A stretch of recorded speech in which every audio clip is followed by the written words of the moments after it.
Kalau kamu mengira ini cuplikan adegan game PUBG atau Call of Duty, kamu salah besar. Perang, baku tembak, dan orang mati dalam video ini itu nyata. Video promosi ini dibikin tim propaganda ISIS. Mereka ingin menunjukkan perang itu heroik, layaknya game bergenre first-person shooter. Faktanya, strategi ini sangat efektif. Banyak kasus teror tergerak dari propaganda digital. Misalnya, aktor serangan di Bataclan dan kantor Charlie Hebdo di Prancis pada 2015, aksi teror bom di konser Ariana Grande di Manchester, Inggris pada 2017, dan yang terbaru, aksi penyerangan tunggal ke Mabes Polri 31 Maret 2021 kemarin. Hulu dari semua masalah ini sebetulnya satu, materi propaganda ISIS yang melimpah ruah tersedia di dunia maya.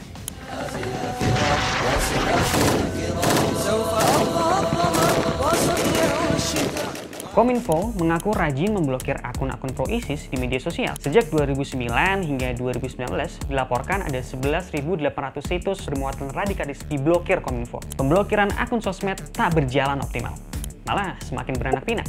Blokir 1, muncul 10. Ini bakal terus terjadi selama bank data propaganda mereka tak dilenyapkan. Dan di situs inilah bank data konten-konten mereka berkumpul. Saat mengakses situs ini, kami tak memakai VPN sama sekali.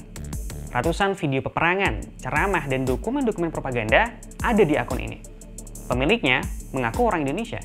Dia membuat maklumat dalam bentuk dokumen berjudul Tabel Arsip Khilafah Ibrahim 1435. Umur materi propaganda ini relatif muda. Baru diunggah 31 Desember 2020. Metadata dokumen juga relatif baru. Update terakhir alamat email ini pada 2 Februari 2021. Kamu bisa lihat, tak hanya registrasi di archive, email ini juga memiliki akun di platform Instagram dan Twitter.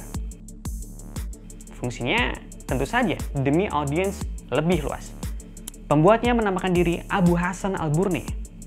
Ia membuat katalog video dan dokumen propaganda ISIS yang diunggah di akun ini. Totalnya ada 589 judul.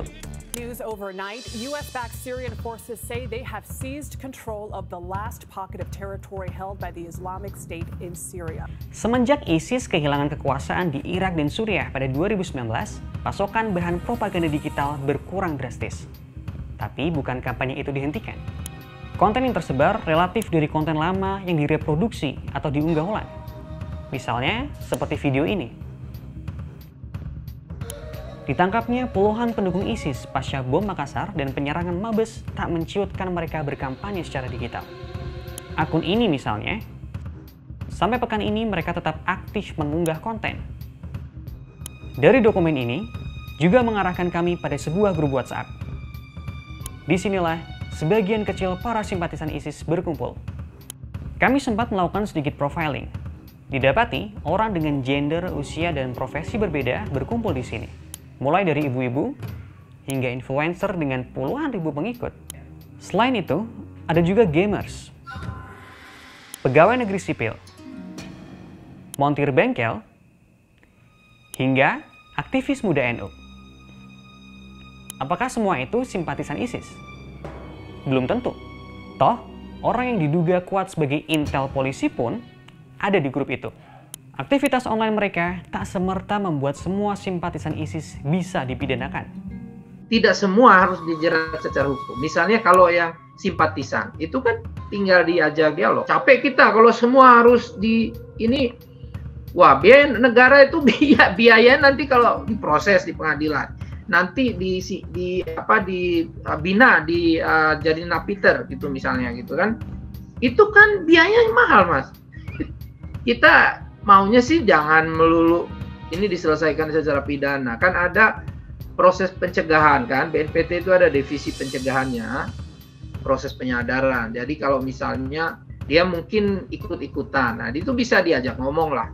Strategi digital marketing ala ISIS ini ibarat dua sisi mata uang. Meski sukses menggait banyak audiens, mereka juga gampang diciduk aparat. Agar memahami idiom ini, kita harus memahami dulu strategi gerakan kelompok jihad di Indonesia. Misalnya, mengkomparasikan dengan jaringan Jamaah Islamiyah. pelaku aksi teror di Indonesia dekade 2000-an yang satu barisan di bawah pemimpin Al-Qaeda, Osama bin Laden. JI bersifat eksklusif. Tidak semua orang bisa masuk ke dalam jaringan. Sifat eksklusif itu yang membuat hierarki mereka tertata betul dan saling terkoneksi satu sama lain. Bagi aparat, ini jadi tantangan karena sulit masuk dalam jaringan. Beda dengan simpatisan ISIS yang cenderung terbuka, strategi kampanye digital membuat siapapun bisa mengakses informasi dari mereka. Sifat terbuka ini membuat polisi dengan mudah menyusup. Dengan sifat terbuka, otomatis audiens semakin banyak dan tidak terkontrol. Ini jadi kesulitan bagi polisi, sebab banyak hal di luar prediksi. Disinilah lone wolf mungkin mengambil peran. Alih-alih hendak memantau kelompok ini, ternyata malah orang atau kelompok tak terpantau inilah yang beraksi. Dan orang ini pun ternyata tak ada relasi apapun dengan jaringan besar. Kasus bom Makassar dan penyerangan Mabes, contoh sederhana bagaimana kelompok kecil dan lone wolf bekerja. Pola tak terduga ini bisa terlihat dari penangkapan terduga teroris oleh polisi. Kamu bisa lihat data ini. Dari 463 terduga teroris simpatisan ISIS yang ditangkap selama kurun 2019 hingga 2020, hampir 60%-nya bukan bagian dari jaringan besar, seperti Jamaah Ansor Daulah atau Mujahidin Indonesia Timur. Malah, pada tahun lalu, dari 169 yang ditangkap, hampir 80%-nya atau 134 orang merupakan kelompok kecil. Salah satu contoh kecil yang berhimpun secara online adalah Muhajirin Ansor Tauhid atau MAT.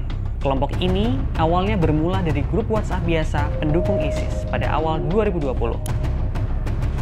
Lalu sepakat membentuk infrastruktur organisasi, menggalang dana, membeli senjata, dan merancang serangan dengan target aparat di Bima, Nusa Tenggara Barat. Sebelum beraksi, polisi bergerak menangkap anggota kelompok ini secara beruntun Agustus dan September 2020. MAT contoh kecil. Propaganda dunia maya tak bisa dianggap enteng. Narasi kontra propaganda kurang efektif dilakukan karena arus informasi kampanye ISIS yang juga tak dihentikan. Itulah mengapa ancaman teror akan sulit bisa teratasi.